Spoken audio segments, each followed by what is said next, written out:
Quem está em missão tem provisão, né? Repita isso comigo. Quem está... Misericórdia. Vamos lá de novo, todos juntos. Quem está em missão tem provisão. Guarda isso. Deus provê. Louvado seja Deus. Amados, nós vamos compartilhar hoje. O tema é recomeço. E nós sabemos que às vezes começar certas coisas na nossa vida não é fácil, não. Tem coisa que é complicado, né? E o recomeço é importante, porque ele está muito ligado a nós viver. Nós temos que viver. Tem coisas que a gente tem que passar. Nós temos que passar, tem que virar a página, como diz, né? Tem uma hora que nós temos que virar a página, cedo ou tarde. Eu entendo que cada um de nós temos a nossa estação, nós temos o nosso tempo.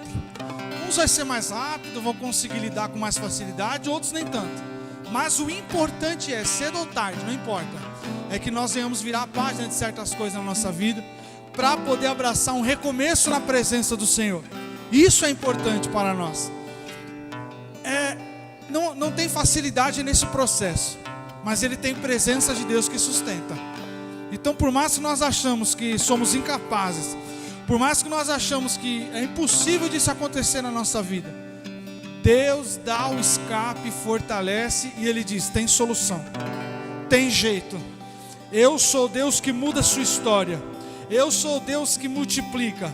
Quando nós olhamos para a história de Jó e vemos tudo o que aconteceu na vida deste homem, e o quanto Deus o restituiu depois de tudo que ele passou, nós podemos ver que Deus é o Deus que guarda.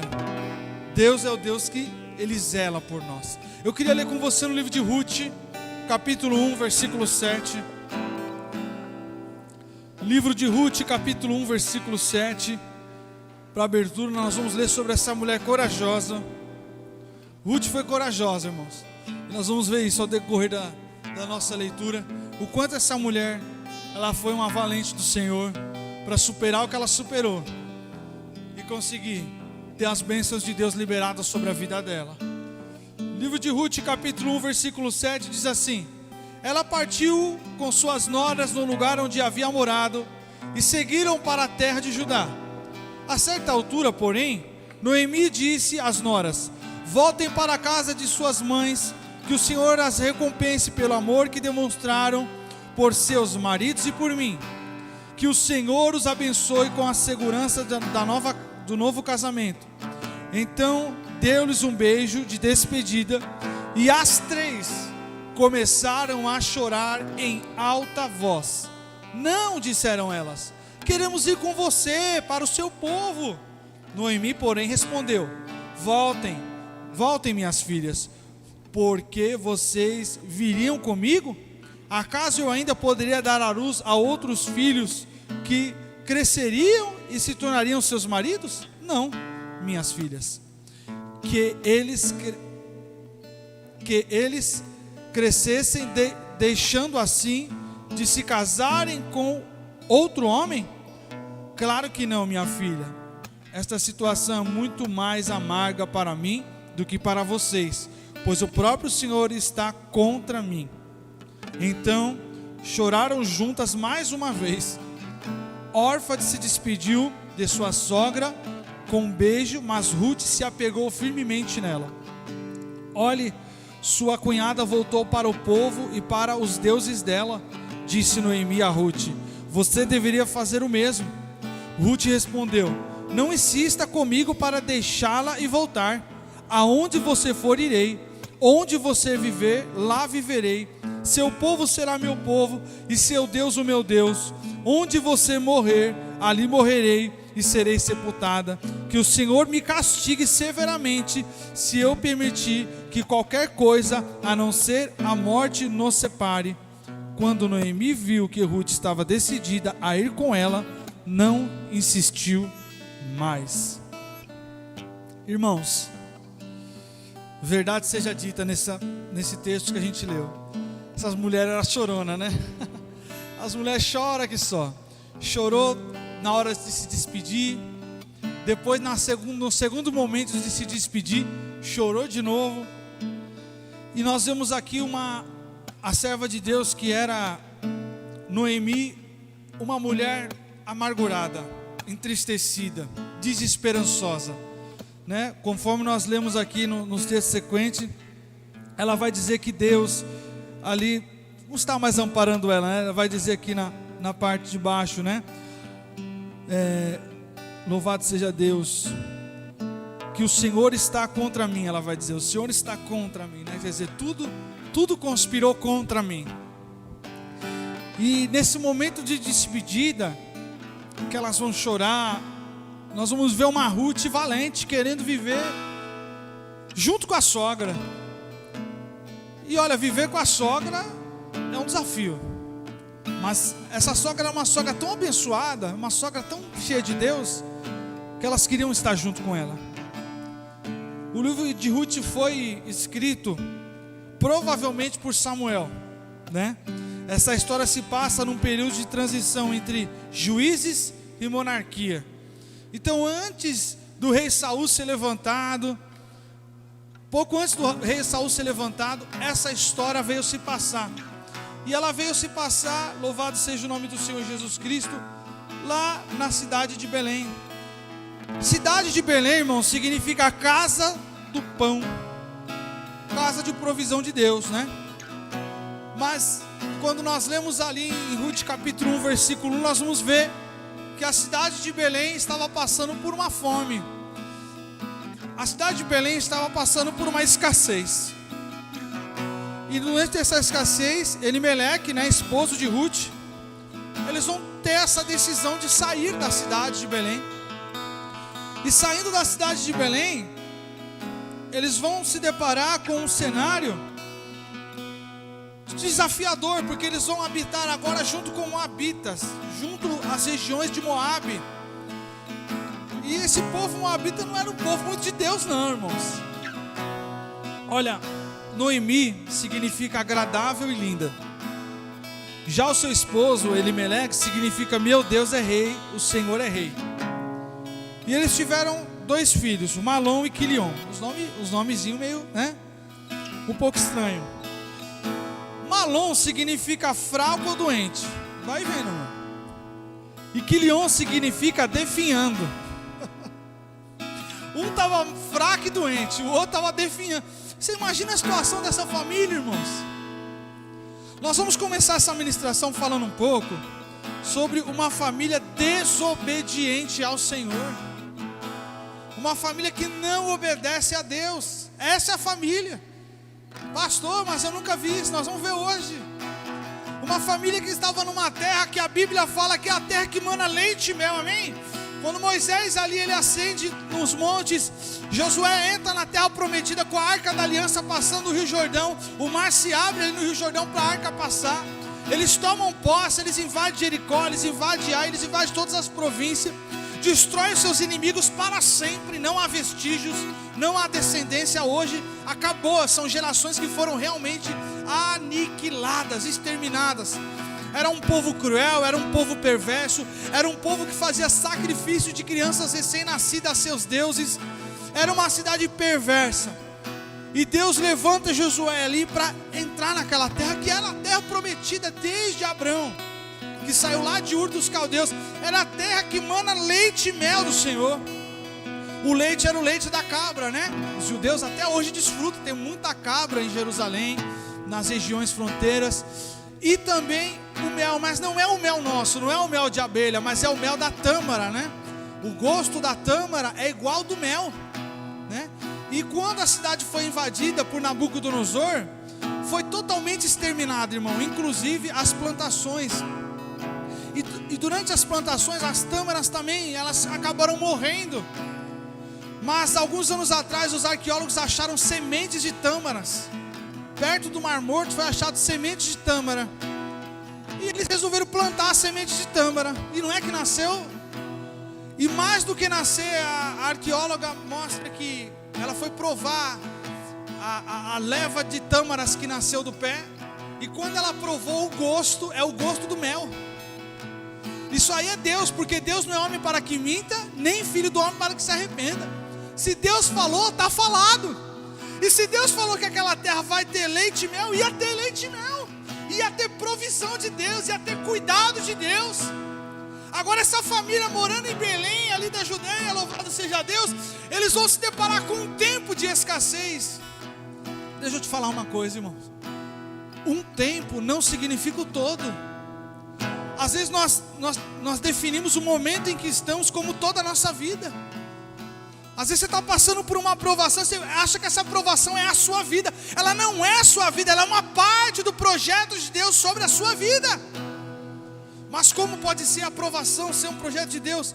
Amados, Deus, Ele é o Deus Todo-Poderoso. Nosso Deus, louvado seja Deus, Ele está no controle de todas as coisas. Nosso Deus, louvado seja Deus, Ele é o Deus que faz as coisas acontecerem. Então nada foge do controle dEle. E as provações, elas fazem parte desse processo.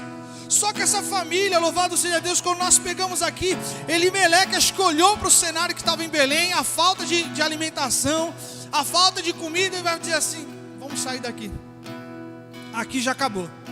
Aqui já deu o que tinha que dar. Aqui já foi o tempo. Só que ao invés de eles irem para Jerusalém, ao invés de eles irem para Judá, não sei, qualquer outra região da terra que mana leite e mel, eles vão sair da terra. Em outras palavras, eles vão sair da promessa. Eles vão sair debaixo da proteção de Deus. Eles vão sair debaixo da promessa do Senhor Jesus Cristo. Por isso que o tema aqui dos tópicos que nós vamos ler é uma família desobediente. Porque se Deus falou que a terra vai dar leite e mel, é para ficar na terra que vai dar leite e mel. Não podemos olhar a circunstância do momento e achar que a circunstância do momento ela corresponde a tudo. Ela não corresponde a tudo. É uma fase, é um processo, é um estado. E você vai sair desse estado cantando o hino da vitória ao Senhor. Louvado seja Deus. Elimeleque vai passar a mão na sua esposa Noemi. Vai chamar esses filhos, porque esses filhos são uma benção, né, irmão? Olha a tradução desses nomes. Vai chamar os dois filhos dele. Vai chamar o fraco e o definhando. Pensa nisso, Rodrigo. Malom e Quilion. Vamos embora, Malom. Vamos embora, Quilion. Sabe o que eu vejo aqui, irmão? Um homem que já não estava um homem sem esperança.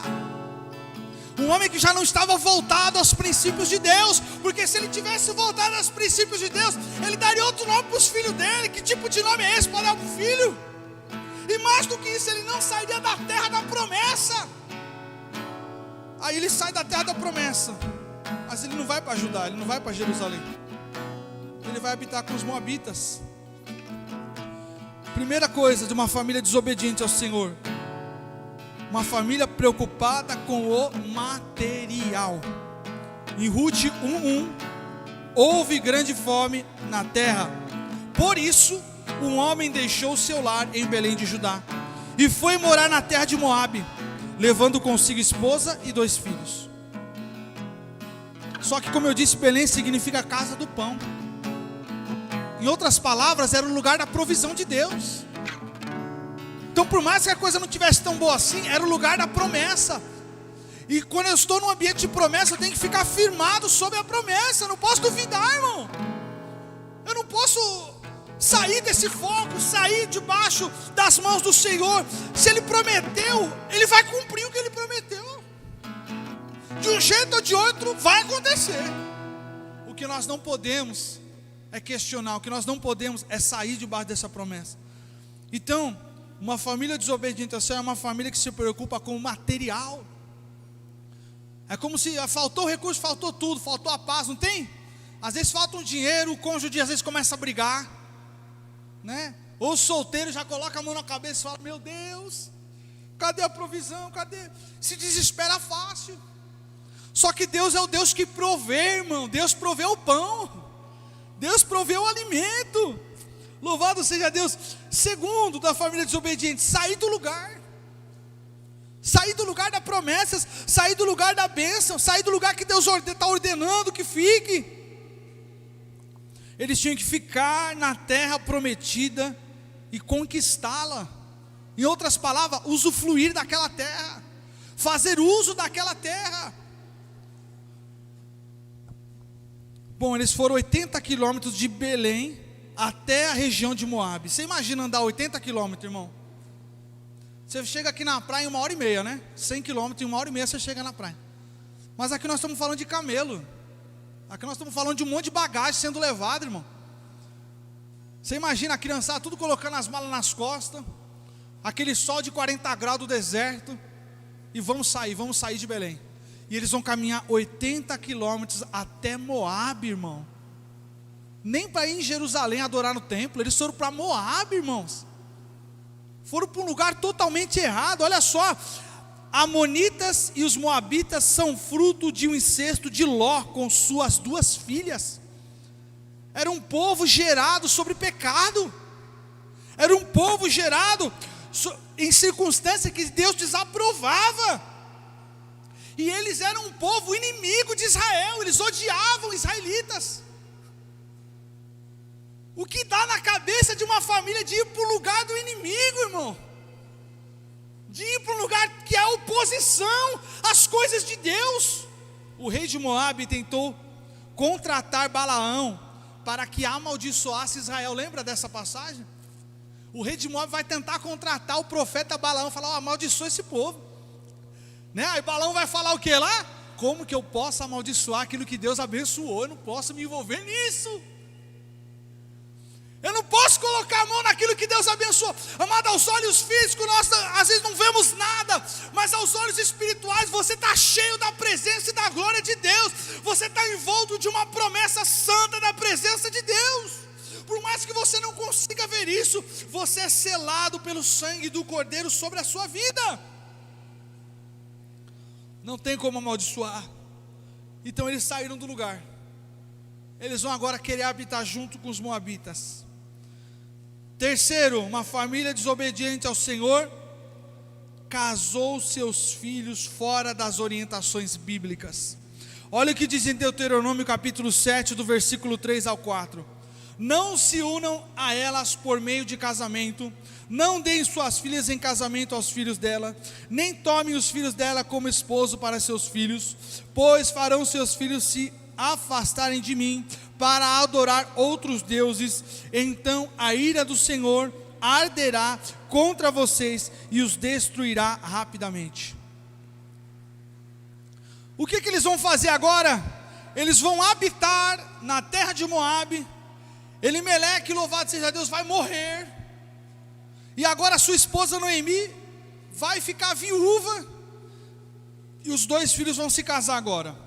Malom vai se casar com Ruth. Ruth significa amizade, melhorou, né?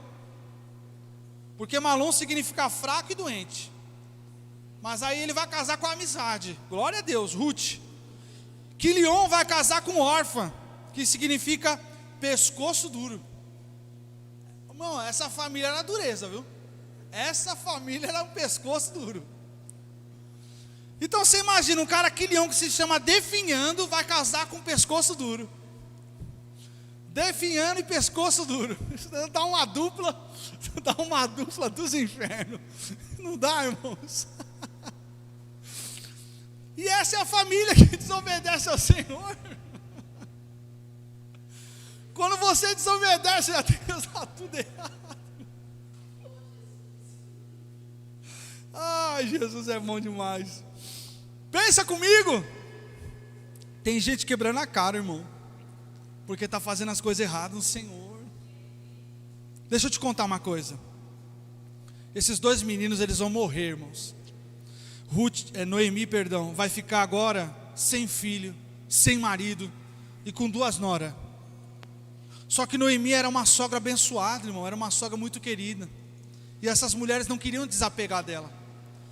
Só que ela vai resgatar a lei do levirato, porque o certo agora, ela deveria gerar filhos, esses filhos crescer e casar com as suas noras, para que houvesse descendência.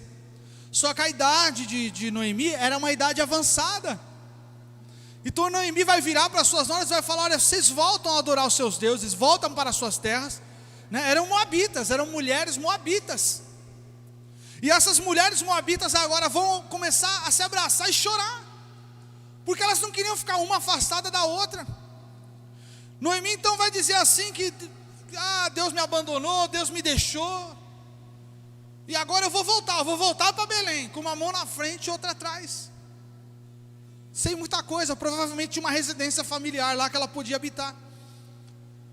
E durante esse caminho ela vai se despedir de suas noras, porém uma das noras, por nome Ruth, que significa amizade, vai olhar para ele e vai falar assim: eu não vou. Já a sua outra nora, a órfã, vai voltar. Ela vai voltar a habitar com os seus familiares e adorar os seus deuses. Mas Ruth não. Ruth vai se apegar e vai dizer: agora olha aqui, sogra, o seu Deus é o meu Deus. Que Deus me amaldiçoe, mas eu só me desapego de você na morte. Aonde você foi enterrada, lá eu serei enterrada também. Criou-se um vínculo, criou-se uma amizade, criou-se uma irmandade, sabe? Um vínculo relacional muito profundo entre Noemi e a sua nora Ruth. Detalhe que Noemi não tinha mais nada a perder na vida, porque ela tinha perdido tudo já. Só que deixa eu te falar uma coisa, a Bíblia fala que nada é nosso, tudo é de Deus. Aí às vezes quando eu pego alguma coisa, eu fico pensando: mas o que eu perdi? Sendo que tudo, quem provê é Deus, quem dá é Deus, quem tira é Deus. Eu dependo dele, exclusivamente do Senhor, que me sustenta, que me guarda, que me protege. E essa mulher vai pegar uma na mão da outra, irmão. Eu vou conjecturar que uma vai pegar aqui na mão da outra, e no caminho, esses 80 quilômetros voltando para Belém, elas vão chorar. Uma vai chorar porque o esposo morreu, a outra vai chorar porque o seu esposo e seus filhos morreram. Tamanha era a tristeza dessas mulheres ao retorno. Mas esse é um preço a ser pago. Quando nós falamos aqui no início sobre uma família desobediente ao Senhor, as consequências da desobediência é a perca, porque eu vou começar a confiar na força do meu braço, eu vou começar a confiar no meu planejamento. Pensa só, quando o esposo, louvado seja Deus, quando o esposo de Noemi, Elimeleque pegou e falou: vamos sair de Belém, vamos sair da terra de provisão, vamos sair da terra de bênçãos do Senhor, e vamos habitar agora na terra dos inimigos. Então quando eu saio da cobertura de Deus, quando eu saio da obediência de Deus, aleluia, não é que Deus castiga não, mas é que eu vou ter recompensa de acordo com os atos que eu cometo. A vida ela é assim, a Bíblia diz que o sol nasce para todos, para o justo e para o injusto. Então aleluia, louvado seja Deus. As consequências que essa família sofreu, elas não vieram por causa de uma condenação própria de Deus, mas por causa, aleluia, de atos que eles mesmos cometeram. Quando você sai debaixo da obediência do Senhor, você está entrando na obediência de outra pessoa. Não preciso nem falar aqui quem é. Quando você não está debaixo da obediência de Deus, você está debaixo da obediência de alguém. Então se você quer caminhar com as forças do seu braço, arque com as consequências que você vai ter. Se você quer caminhar do seu jeito, se você quer caminhar falando assim: eu não preciso de Deus, eu caminho do meu jeito, eu sigo a minha vida, então arque com as consequências quando você afasta Deus da sua vida. Quando você diz que não precisa dele, quando você diz você não é suficiente para mim, ou então fala Deus não existe. Então agora você tem que caminhar com a força do seu braço, e vai ter que se responsabilizar pelas coisas que vão acontecer. Não vai poder culpar Deus.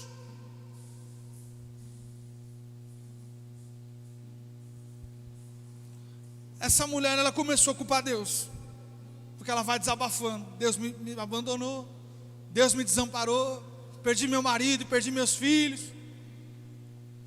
E quem é que vai se mostrar forte nesse cenário? A ímpia, a mulher que perdeu tudo, perdeu o esposo, perdeu a família, estava indo embora com a sogra. Ruth vai olhar para ele e vai falar: o seu Deus é o meu Deus. Em outras palavras, Ruth vai dizer para ela assim: Noemi, eu estou aceitando esse Deus que você está falando, por mais que você esteja falando mal desse Deus, eu o aceito hoje. Estou disposta a seguir para morar com você em Belém. Estou disposta a servir o seu Deus, estou disposta a recomeçar a minha vida agora. Deixa eu te contar uma coisa, irmão, para nós recomeçarmos, nós vamos ter que parar com as coisas que nos fizeram chegar até onde chegamos. Um recomeço não significa agir e praticar as mesmas coisas, significa novas coisas que vêm sobre mim. Eu vou por um novo caminho, eu vou por uma nova direção, eu vou ter novos hábitos, eu vou ter uma nova jornada na minha vida. Recomeço não é você rever aquilo que foi, mas é você caminhar perante as coisas novas que o Senhor tem disponíveis para você. A sua caminhada, ela deve ser uma caminhada renovada em Jesus. E deixa eu te falar uma coisa, por mais que às vezes a gente seja desobediente ao Senhor, Deus tem um escape. O Senhor Jesus tem um escape. Ele tem um escape para aquele que é teimoso, porque tem sempre o teimosão, né, irmão? Teimosão vai lá, não quero, não é do meu jeito, não sei o quê. Até para esse Deus tem um escape. Até para esse que se acha muito. Até para o sabichão, aquele que acha que sabe de tudo, que conhece a tudo, né? As pessoas, você vai abordar as pessoas falam assim, não, Deus é um só.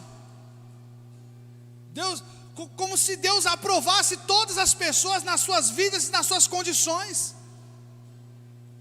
Como se Deus ali habitasse em todos os ambientes. Deus ele não habita num ambiente que tem impureza. Deus não habita num ambiente que tem desordem, desorganização. Deus não habita num ambiente que o nome dele não é glorificado.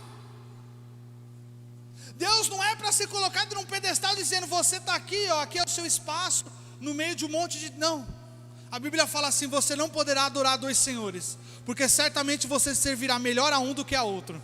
Não tem como adorar dois senhores, não tem como cochear em dois pensamentos, não tem como ficar oscilando em duas situações, ou é ou não é na presença dEle, ou estamos ou não estamos na presença dEle, ou nos firmamos os passos nos caminhos do Senhor Jesus Cristo, ou estamos mentindo a nós mesmos, achando que estamos firmes e não estamos na presença dEle. E Deus tem um escape. Louvado seja Deus. Lá em Ruth 1:5 vai dizer assim, que Noemi ficou sozinha. Você já teve esse sentimento? Às vezes você quer aquela resposta de Deus, parece que não vem nada, né? O céu fecha. Poxa Deus, usa o profeta, usa em sonho, fala comigo na madrugada, diz alguma coisa para mim, Jesus. E parece que o céu se fecha de uma tal maneira e não vem resposta nenhuma. E nessas ocasiões eu quero alertar você, é a hora que Deus está trabalhando por você.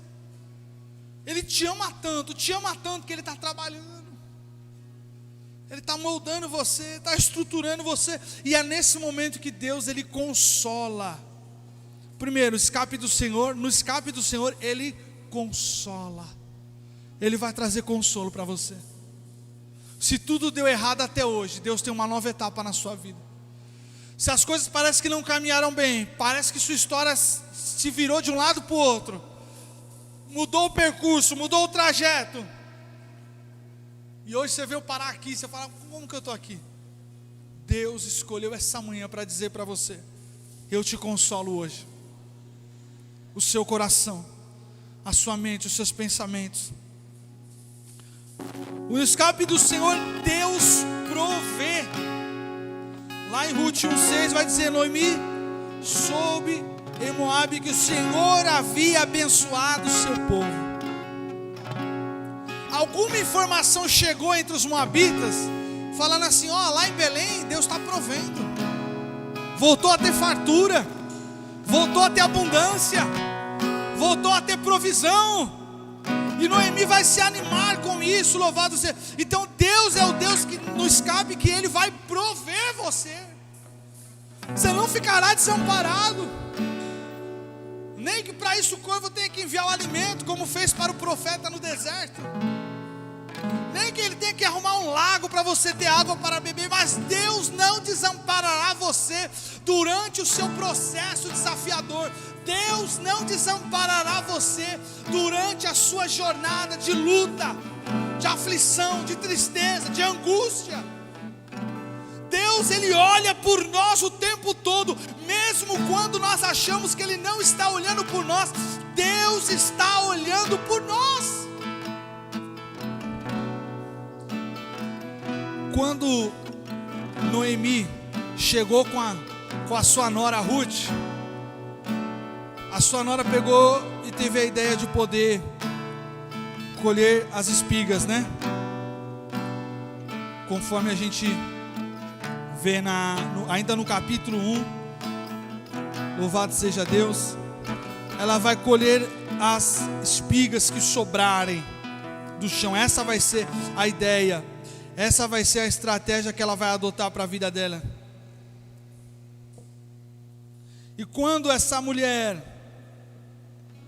ela vai ter essa ideia de colher a sobra da colheita, ela vai justamente até as terras de Boaz. E Boaz era parente do esposo de Noemi. Só que Ruth não sabia. Então elas regressam para Belém, a prosperidade está grande, tanto que as terras estão fazendo colheita, e ela vai querer pegar ali a sobra. Então você imagina no sol escaldante essa mulher pegando a sobra da sobra que está lá no chão. E de repente Boaz chega para cumprimentar os funcionários, fala: quem é aquela moça ali? Ah, essa veio com Noemi, estava lá em Moabe. E os olhinhos dele vai brilhar por ela. E quando os olhinhos dele brilham por ela, ele vai falar assim para os seus empregados: olha, deixa ela à vontade, deixa que ela trabalhe em nossos campos todos os dias, para que ela não sofra nada em outros campos. Porque se ela fosse trabalhar em outros lugares, com certeza ela ia sofrer muito. Então Boaz tem um coração bondoso e deixa a mulher colher o que ela quisesse, ter toda a segurança possível. E é mais do que isso, ele vai orientar os funcionários a deixar cair de propósito as melhores, para que ela pegasse no chão. Então essa mulher começa a ser cuidada, essa mulher começa a ser amada novamente. E você sabe que ser amado novamente, ele é um processo em construção. Porque existe muito trauma, existe muita dor, existe muito sofrimento, muitas marcas que ficaram. Então é um processo em construção. Mas Boaz vai cercando aquela mulher de amor. Boaz vai convidar ela para comer, vai oferecer pão para ela.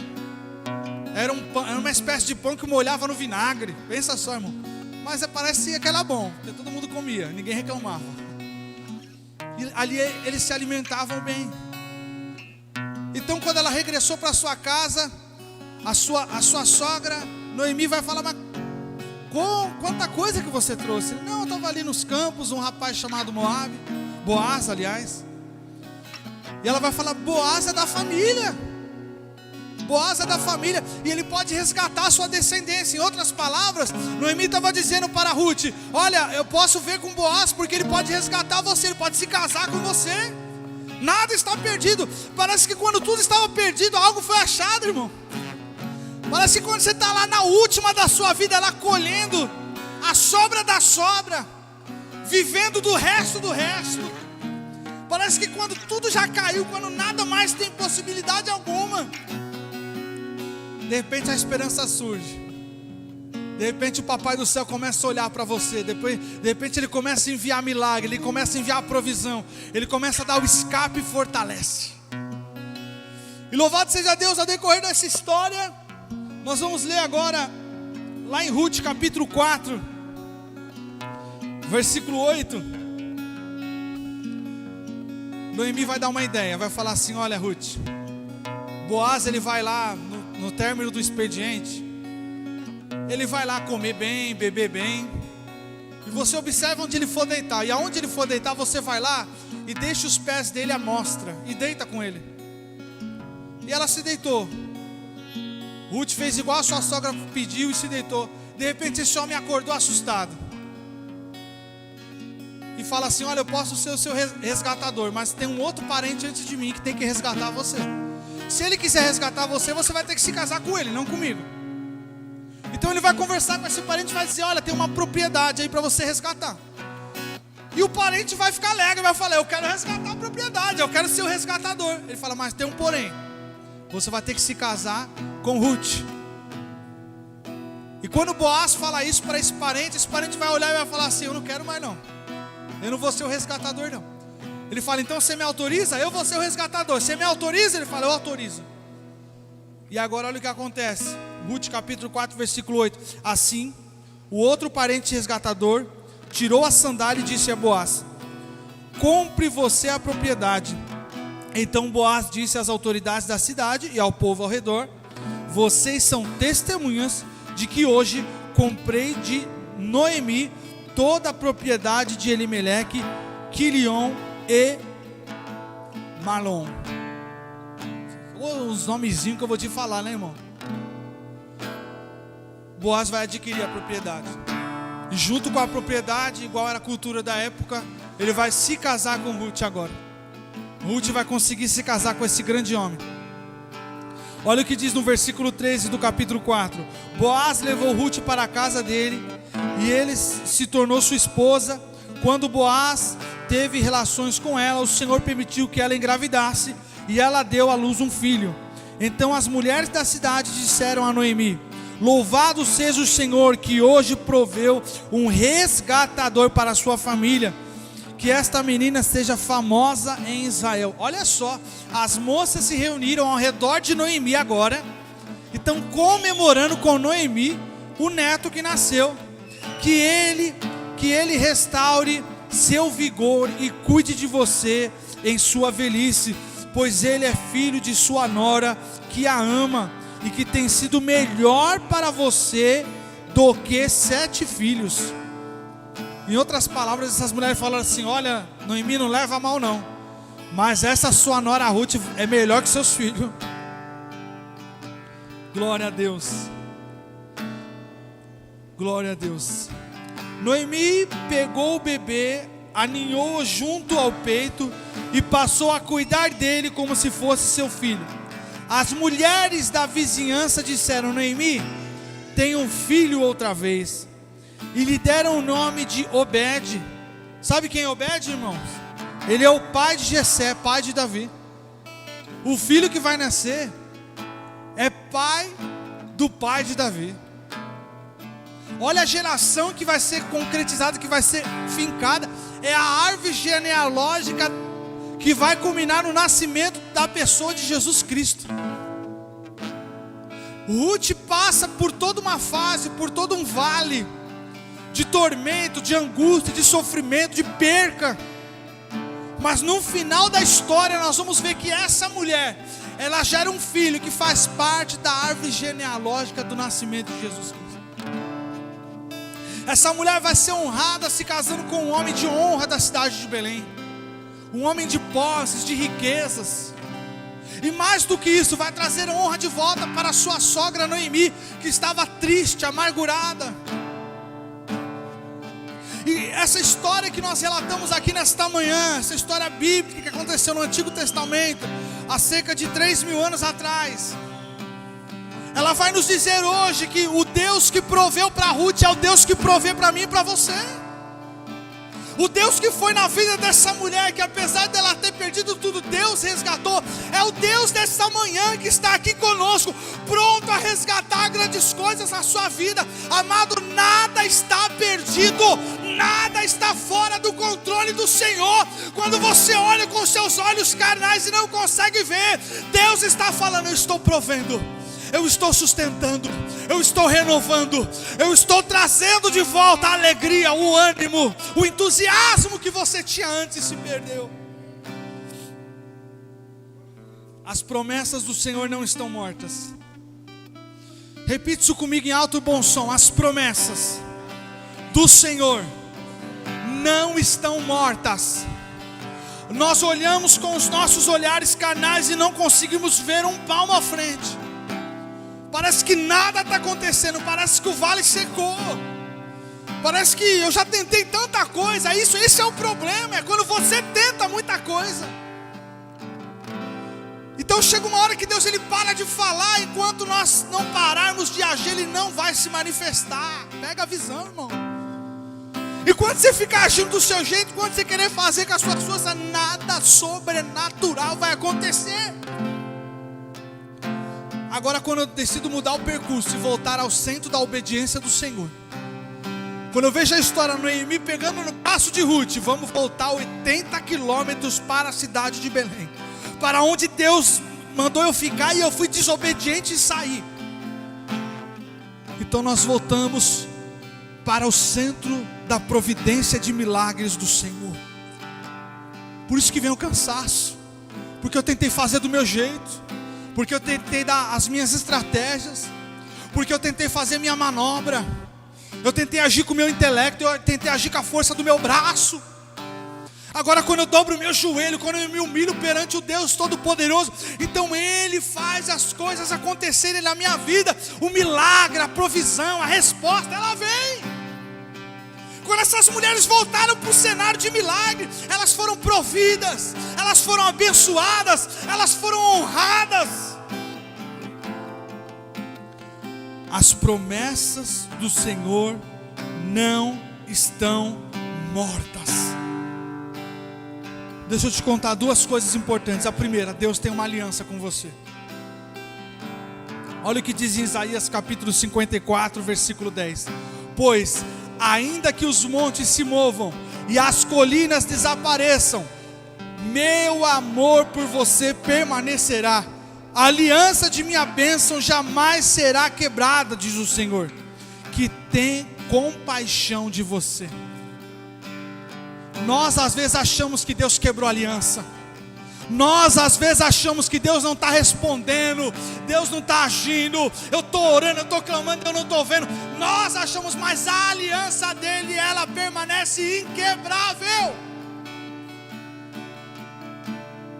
E nós temos que voltar a olhar para esta aliança do Senhor. Ele não é homem para que minta, nem filho do homem para que se arrependa. Pode um pai ou uma mãe se esquecer do seu filho, mas eu, o Senhor, não me esquecerei de ti, diz a palavra de Deus. Ele não se esqueceu de você. Ele sabe o que você tem passado, Ele sabe do seu sofrimento, mas chegou a hora de alinhar os ponteiros. Chegou a hora de retornar para o lugar da bênção de Deus. Chegou a hora de retomar o chamado. Chegou a hora de retomar o propósito. Chega de viver mais do mesmo. Você gosta, se você ficar um mês comendo ovo, você vai ver, você não vai querer ver ovo na sua vida nunca mais. Se você ficar comendo salsicha todo mês, você não vai querer ver salsicha na sua frente nunca mais, porque enjoa. E quantas das vezes nós estamos mastigando a nossa vida medíocre? Nós estamos seguindo sempre o mesmo passo, sempre a mesma direção, e nada está acontecendo. Por quê? Porque nós estamos indo por nós mesmos, porque nós estamos fazendo pela nossa força, porque nós estamos fazendo pela nossa capacidade. Louvado seja Deus. A sua capacidade não vai dar, mas a de Deus vai dar. Humilhai-vos perante o Senhor e Ele vos exaltará, diz a palavra do Senhor. No livro de Romanos capítulo 5, versículo 3 ao 5 vai dizer: também nos alegramos ao enfrentar dificuldades e provações, pois sabemos que contribuem para o desenvolvermos perseverança. Repita comigo: desenvolvermos perseverança. E a perseverança produz caráter aprovado, e o caráter aprovado fortalece nossa esperança, e essa esperança não nos decepcionará, pois sabemos quando Deus nos ama, uma vez que Ele nos deu o Espírito Santo para nos encher o coração com seu amor. A sua provação, ela vai produzir algo poderoso da parte de Deus. A sua história, ela não tem um ponto final. Deus coloca uma vírgula, e grandes coisas estão por vir nesse recomeço. Deus te honrará, Deus multiplicará no teu celeiro, Deus acrescentará honra na tua vida. Deus vai honrar você sobre essa terra, em nome do Senhor Jesus Cristo. Se coloque em pé em nome de Jesus.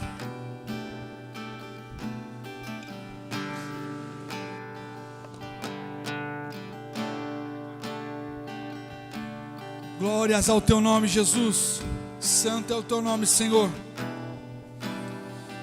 Amados irmãos, eu sei que falar daqui do altar é muito fácil sobre provação, porque a pessoa pode dizer assim: pastor, não é você que está passando. Mas eu estou dizendo de acordo com a palavra de Deus, meu irmão, que aquilo que você tem passado é providência do Senhor. Deus te honrará, Deus te abençoará. Se alinha com Deus, não insista no erro, não persista no erro, não persista na rebeldia. Pare de lutar contra as promessas, as bênçãos de Deus. Para de lutar contra aquilo que Deus quer liberar sobre a sua vida. Deus tem bênção para liberar sobre a sua vida. Eu lembro quando eu cheguei na igreja a primeira vez, quando eu me converti, foi no culto de manhã de consagração, e veio uma irmãzinha do coque. Eita, aquelas irmãs com a saia até o chão lá. Coque veio até mim e falou: assim diz o Senhor. E eu digo para você, você será surpreendido por assim diz o Senhor. Deus te surpreenderá, Deus falará ao seu coração aquilo que você deve fazer. Deus revelará a você o que Ele quer de você e as promessas que Ele tem sobre a sua vida. Louvado seja Deus. Você vai começar a declarar palavras de bênçãos. Você vai começar a soltar palavras que edificam, que transformam. Você vai começar a falar coisas que ninguém falou antes, hein? Em um ambiente de guerra você nunca ouve falar sobre paz, né? No ambiente de guerra você nunca ouve falar sobre paz.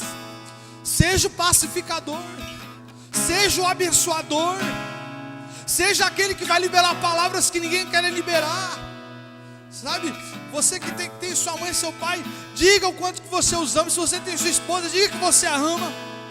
Se você tem os seus irmãos, diga que você os ama. Ame sua família, ame quem está à sua volta, ama quem ama você, ama quem cuida de você. Começa por isso, começa a edificar o teu lar. Essa família foi rebelde, essa família saiu do foco. Esses filhos tudo com nome estranho, mas Deus tem nome de honra para a sua vida. Deus tem nome de honra. Quando Jacó lutou com o anjo, Deus falou: seu nome será Israel. Deus mudou o nome de Jacó. Jacó era trapaceiro, meu irmão. Jacó era trapaceiro, passava a perna em todo mundo. Deus mudou o nome dele. E Deus muda teu nome, Deus muda a tua história. Deus muda o rumo da tua história, da tua família. Não haverá mais briga na tua casa, não haverá mais contenda nos teus pensamentos. Você não vai mais se diminuir, você não vai mais se menosprezar, você não vai mais lançar palavras de ira, palavras de raiva, não. Você será uma bênção de Deus, aleluia, por onde você andar. Aleluia. Vamos aplaudir ao Senhor bem forte para Jesus.